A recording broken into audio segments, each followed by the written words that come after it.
Dear Journal, you'll never believe it. I was in math class today, and Mike, he just has the prettiest eyes. Anyways, Mike came up to me and asked me to use a pencil. Of course, I handed him my finest pencil, and he smiled at me and winked. And then he proceeded to ask me out on a date, and we're going to the movies next week. Afterwards, we'll have a horseback ride right off into the sunset. He is so romantic. I wish. A girl can dream, can't she? Instead of sophisticatedly picking one out of my bag and handing it to him, I started having one of my little spasm attacks and was shaking uncontrollably. It probably had drool coming down my face. He probably thinks I'm a freak. Finally, after utter humiliation, handed him the pencil. Oh my goodness. I mean, why can't I just be normal? Why do I have to be so weird and such a dweeb when a cute guy comes and talks to me?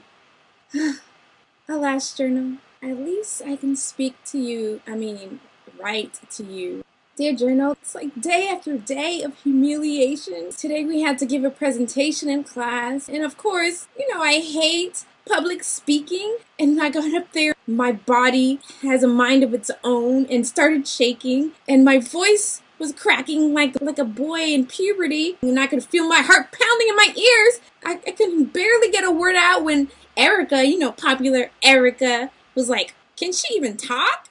And everyone burst out laughing. I was so mortified. I came home and just cried my eyes out. Why is high school such torture?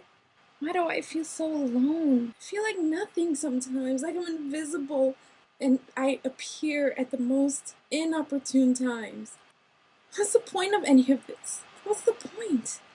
Dear Journal, today a girl at my school, I guess she lost hope and she took her own life. Maybe she had so many words swirling in her head, like I do, and she just couldn't get them out.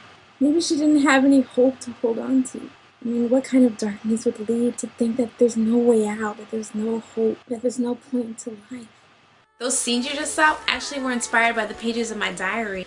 I went through years and years of social anxiety, being ruled by fear, and having panic attacks that paralyzed me. It was so bad that as a kid, I would be afraid to ask to go to the bathroom. It was purpose that saved me. And I want to instill that into other young people, to let them know that they have purpose. The ones that are lonely and bullied feel like they have no voice. Because I went so many years suffering in silence, I want to give young people their voice back and let them know that their voice matters.